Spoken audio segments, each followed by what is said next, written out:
this is Terri Wilson, and I'm here with another pop-up interview. And if you've never seen one of my pop-up interviews before, the reason they're called pop-up is because they just happen when they happen. And it's my chance to get to talk to people all over the world that I wouldn't normally get to talk. My production budget for this show is this much, but due to the wonders of technology, I get to go all over the world and talk to authors and book bloggers and readers talking about my favorite topic, books. The best way to keep up with when the videos happen is to hit the bell down at the bottom and subscribe to my channel. Then every time I post a video, you'll get notified, and then you can come see it. So if you are an author or a book blogger or a reader or someone who just wants to come talk about books, go to my website, terriawilson.com, and click pop-up interviews and fill out the form. Tonight, I have a really special guest, and I'm excited to have her here. This is Christina. Is it Kristine or Christina? Kristine.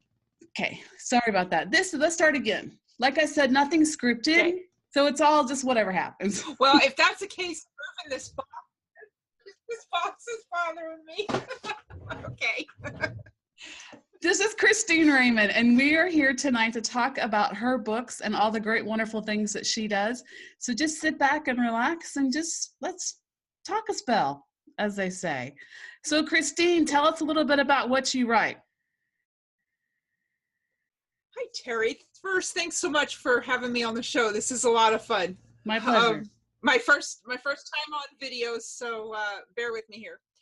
I write kind of a little bit of everything. I started off writing historical Western romance, what I call historical Western romantic suspense, because there is a little suspenseful twist in all of the books. And that is the Hidden Spring series. And I just completed that last November with the 9th book in that series. I have also written contemporary romance. I wrote an erotic drama. I wrote a short nonfiction book about my first year as an indie author. And right now I'm working on a cozy mystery. So I've kind of just, whatever catches my interest, I write about it. I like cozy mysteries. There's just something about sitting down and you can pretty much read them almost in one sitting. And I like that. So tell me about your cozy. I'm excited about it. It's about a woman named Finn who owns a antique / consignment type store, and she stumbles upon, or actually a mystery is brought to her, although she doesn't know it's a mystery at the time. And yeah, it's just about her figuring it out when no one else kind of really believes her that this has happened, that this has fallen into her lap, and there's some dead bodies, and she kind of pieces it all together with the help of her high school crush, who shows back up on the scene after like 15 years. So yeah, so I'm about halfway through writing it.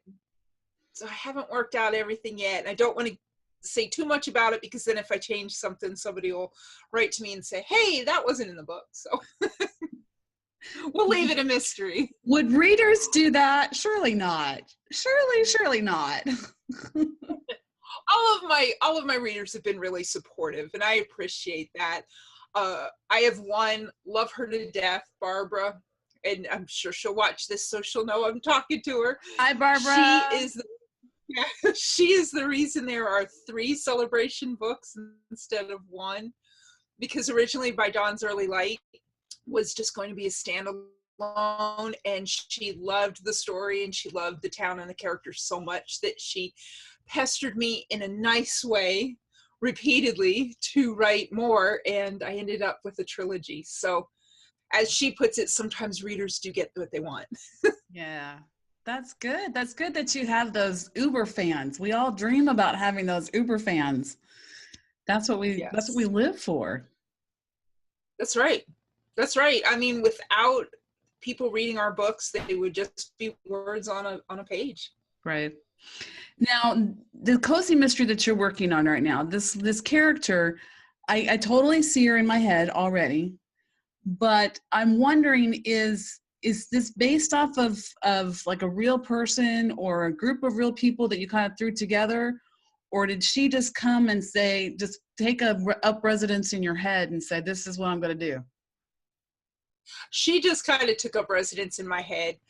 Yeah. She's really not based on anybody, although I will say she is Polish, and I am half Polish, so there is that little similarity. But yeah, she just kind of appeared to me, and I thought, this would be a lot of fun. And I don't want to speak too soon because the first book isn't out yet, and I don't know how well it'll be received, but I already have lots of adventures planned for her. So there most likely will be follow-up books. Good. Now, you said you were half Polish, so I want to talk about that for a minute, only because I'm married to a half Polak, and I always like to tease him about that. So, what is your maiden name Polish? Yes. And what? Yes. Okay, so I prefer not to give it. Actually. Okay, that's fine. He's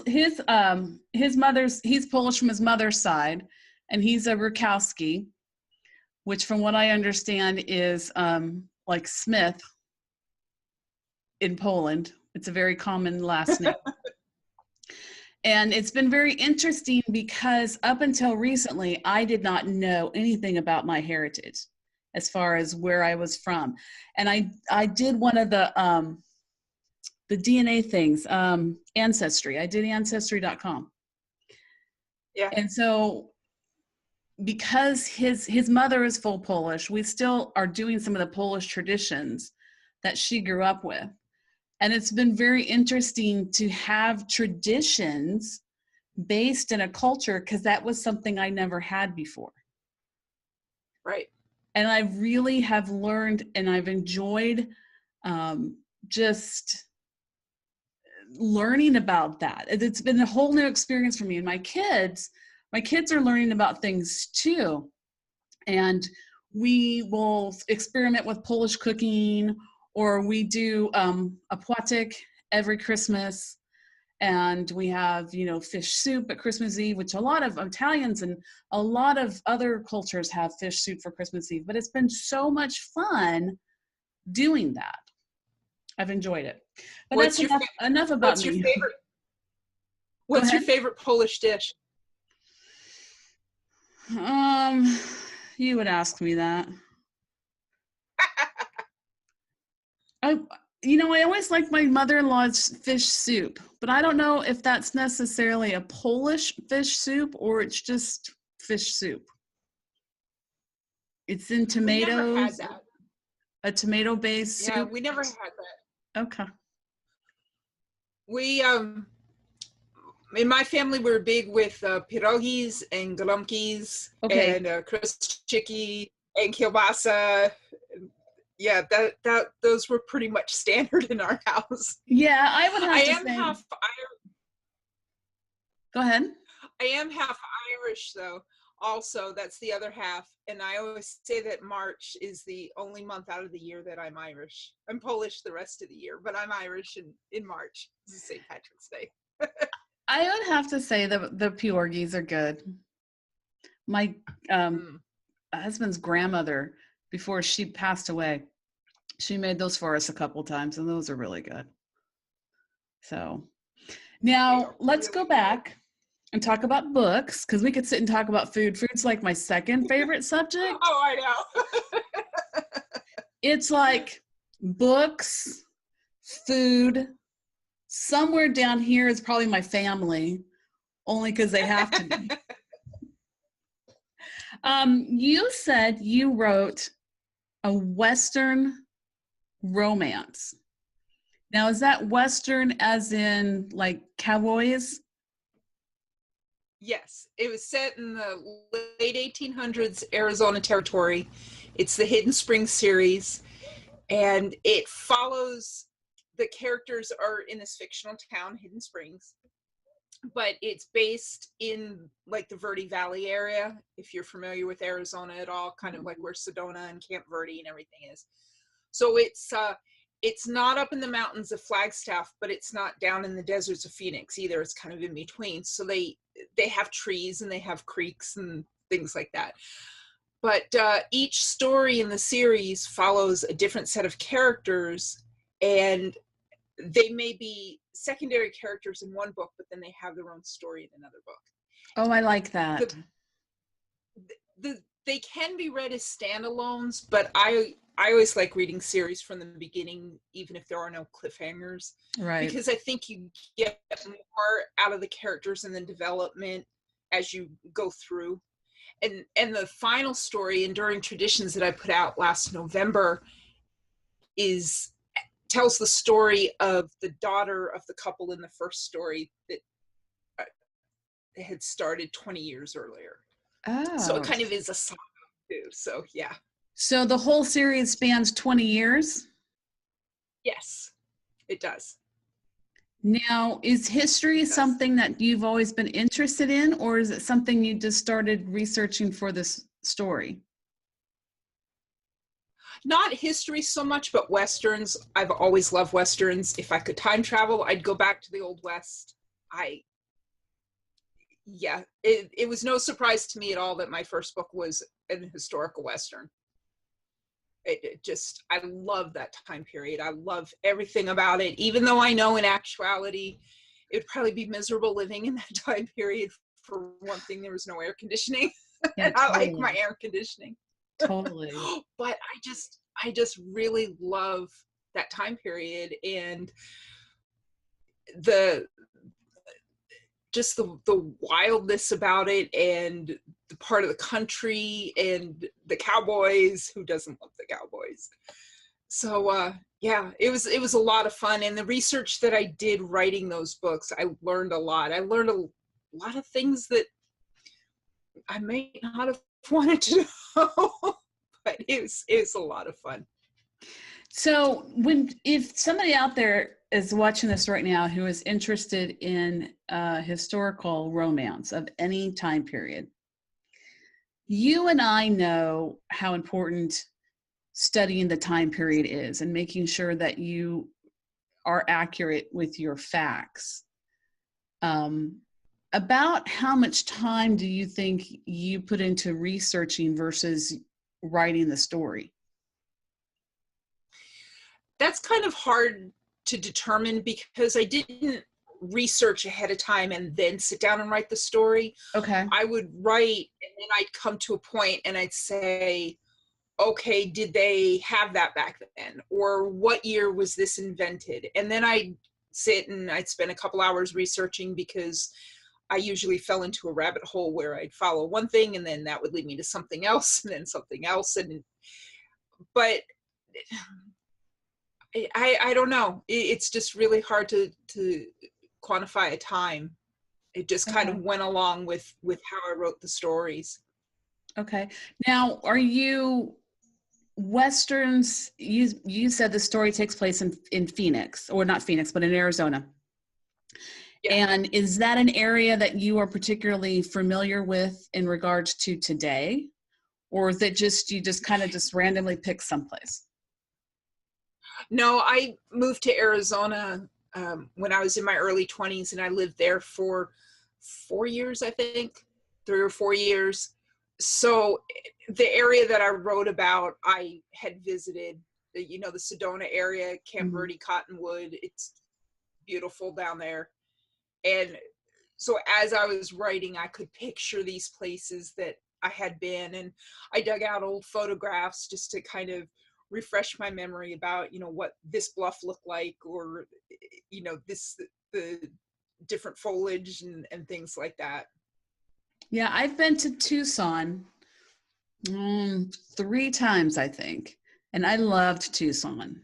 For me, I'm actually a desert kind of person, so I loved the heat and the hot, and I really liked that area a lot.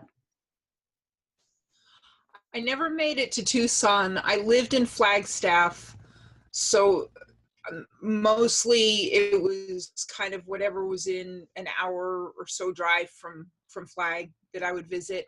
I did go down to Phoenix a couple of times, but that was more for like, one was a business trip and one was to go to the airport to take a flight kind of thing. Yeah, But I tell people, speaking of airports, I'm like, yeah, I've been to London. Of course, I don't tell them I never got out of the airport, but yeah, I've been to London. Now, you also write contemporary romance. yes, So tell us a little bit about that. Well, I wrote the Celebration series, and that is 3 books about 3 best friends, male best friends, who find the women of their dreams. Kind of a twist, because usually it's, I don't know, I think a lot of romance is written more from the female point of view. Mm-hmm. And so those are all centered around holidays too. So we have By Dawn's Early Light, which takes place over 4th of July, Reservations for Two over Valentine's Day, and then Under the Mistletoe, of course, is Christmas. So those were really fun to write. And yeah, I don't know, I'm a sucker for romance. Yeah. I love a happily ever after. Yeah. And then I also wrote Seasons of Love, which is 4 short stories. Each one spans a 3-month period of time, and they're seasonal. So it's dogwoods in springtime, seashells in summer, aspens in autumn, and snowflakes in winter. And they're all in one collection, the Seasons of Love collection. But someone in one of the books will have a tie to someone in the next book, and so on and so on. So there's that kind of thread that follows it through. But they're all each story is very different. Uh-huh. I like those titles. Oh, thank you. They're unique titles. Thanks. I really like that. I had a lot of fun. All 4 of those take place in the setting is either someplace I've lived or someplace that I visited. So Dogwoods in springtime is Kentucky, which is where I live now. Seashells in summer takes place on Nantucket Island, which I visited. Aspens in autumn takes place in Flagstaff, and Snowflakes in winter takes place in New Hampshire, which as a kid I used to visit a lot. Do you do a lot of traveling? Not so much anymore. When I was younger, I liked to just get in the car and drive. In fact, I drove from Rhode Island to Arizona. That's how I got out there. Just kind of decided I was going to move, and I did, and packed up my car and off I went. So wow. So you've got a wanderlust spirit in you, huh? a long time ago. I don't think I could do it now. I don't have the energy to do it now. Is it cold in Kentucky? It has been the last 3 days. It's just got above freezing today. But then again, we're supposed to be back into the 60s by this weekend. So our temperature yo-yos this time of year like crazy. I mean, it's no lie that both in January and February we're 73 on one day and then 36 the next. Crazy. Oh It my is. gosh. I'm in North Carolina, and we're not quite that extreme, but every once in a while we'll get a little bit, but it won't be that much of a difference. So, do you have a picture on your wall of a bird? Is that what I'm seeing? Yes, my friend Grace painted that for me, and I don't remember it by heart. It says, "Courage means no excuses." Oh, I like that. She's also an author, very talented author, Grace Augustine.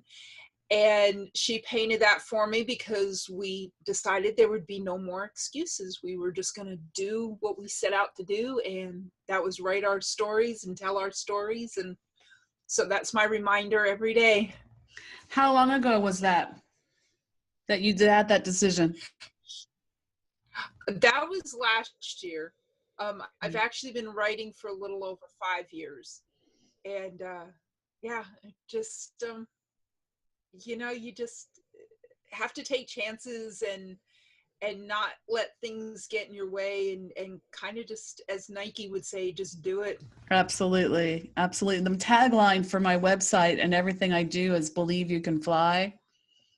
And so I'm a firm believer of you just have to do it. I mean, I can remember when I published my first book, I was like, I went to my doctor and she gave me some Lexapro because I was just so anxious and so nervous. And then I did it and it was just, okay, I can do this. I can do it. Yep. It's okay. It's an amazing feeling when every time you hit that publish button. It's an amazing feeling. Do you feel for me, I almost feel like a caffeine rush. Like, oh. Mine's not so much a caffeine rush. Mine's just more a nervous, will anybody read it kind of rush. Yeah. I remember thinking, I was worried that people were going to want their money back. How long have you been writing? Well, writing,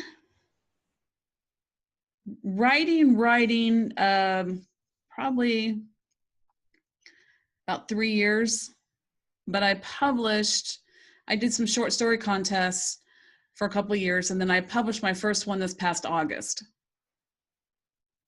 Congratulations. Thank you. And so, and I'll be publishing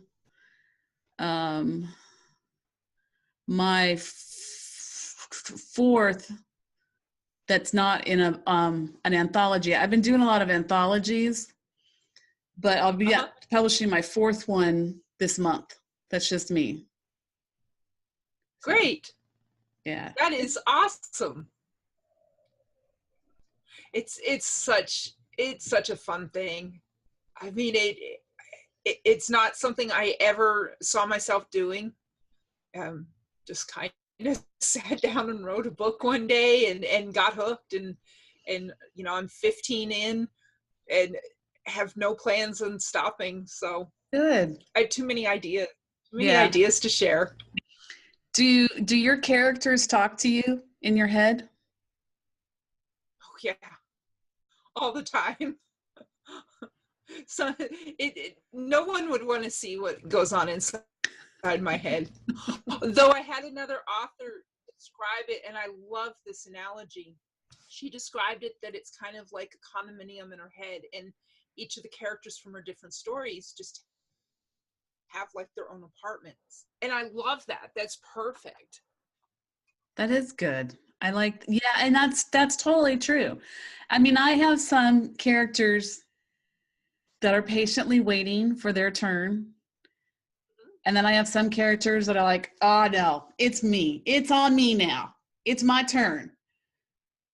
And I can't tell you how many times I will hear something that somebody says, and if I have my phone, I'll get my phone out and I'll write it down. Or if I have a notebook, I'll write it down in my notebook. Or if I have a napkin, I'll write it down in my napkin. Yeah. You know, Kleenex. I'll see like, what was it I saw the other day? I was talking about, with time travel. I was watching The Umbrella Academy on Netflix. I don't know if you've seen that or not, but there's some time travel involved in it. And I was thinking, like, and a whole idea came to my head for the story. And then I was like, wait, I've got commitments for all these other stories. Oh, I know. It's crazy. I know. That's how it is with me. I was actually working on Finagled when the characters for the final Hidden Springs book, which I thought I had already written the final Hidden Springs book the year before. When I wrote Coming Home, I thought that was the end of that series. And then these characters were like, nope, need a story about me, and you're going to stop what you're doing and you're going to write it. And I tried to ignore them and it didn't work. Yeah. So yeah, I totally get that. And people who don't write don't get it. No, They just not at don't. all. But I think no matter what you do, though, whatever kind of art you create, only those people who create that kind of art really understand.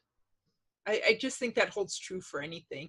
And maybe not even creating art, but just anything that you do. Only the people that are really interested in that can appreciate the voices in your head, or stopping to write down because you just thought of a good line for your book, the perfect line, or whatever it is. Yeah, that's true. I think that's part of why I like doing these interviews so much, is because it connects me, number one, to people who are passionate about books and about reading.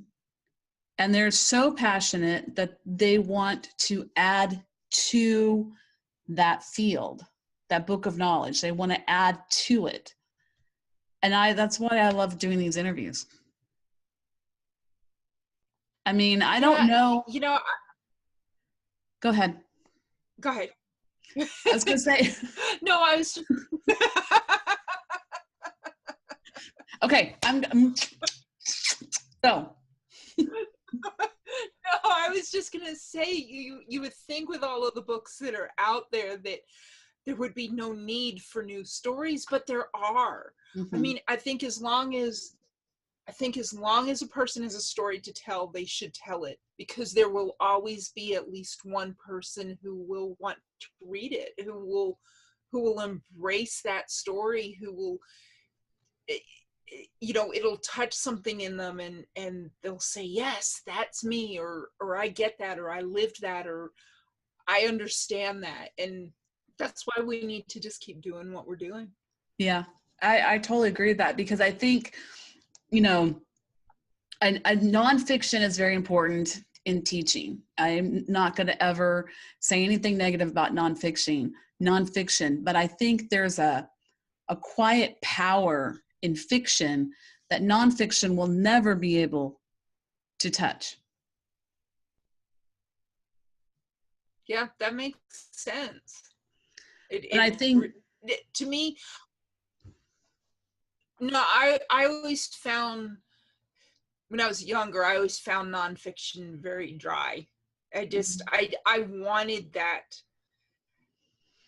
adventure, that action, that romance, that fantasy that fiction provides, that made up place that isn't, because we all live in our nonfiction worlds. I appreciate nonfiction a little more now that I'm an adult, because I can identify with some of the things that authors write about their lives. But I don't know, I prefer fiction over anything else.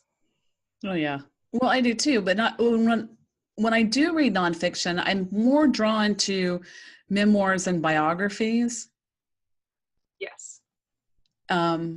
Because again, even those tell a story. They do. Yeah, there's actually quite a few on my wish list that I want to read.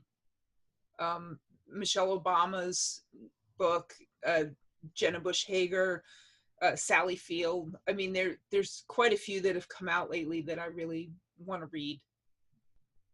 Absolutely. I've enjoyed, I don't know if you listen to podcasts at all, but Alan Alda has a podcast where he interviews people, and it's fascinating. I just absolutely love to sit and listen to it, because he's talking to all these people and they're just sharing their life in an more intimate way than even when they're writing a book.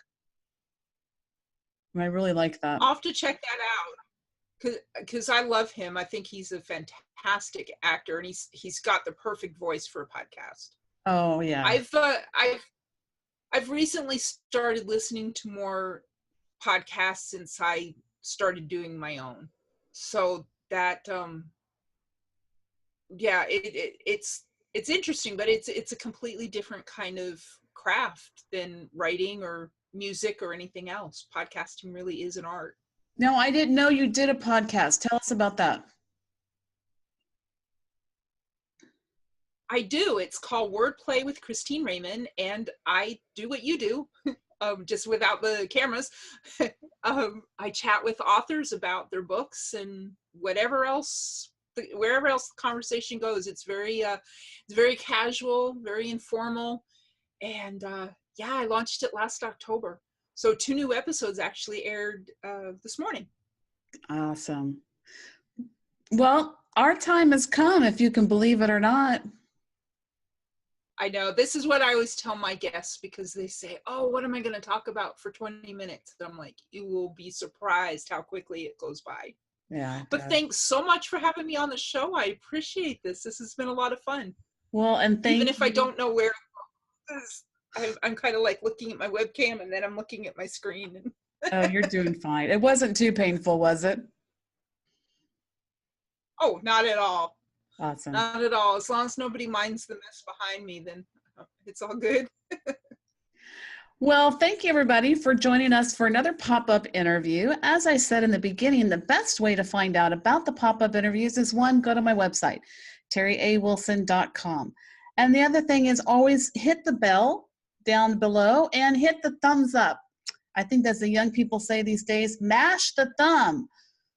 Because you enjoyed this interview, and hit the bell so you can subscribe, and then you find out about any other interviews as they come along.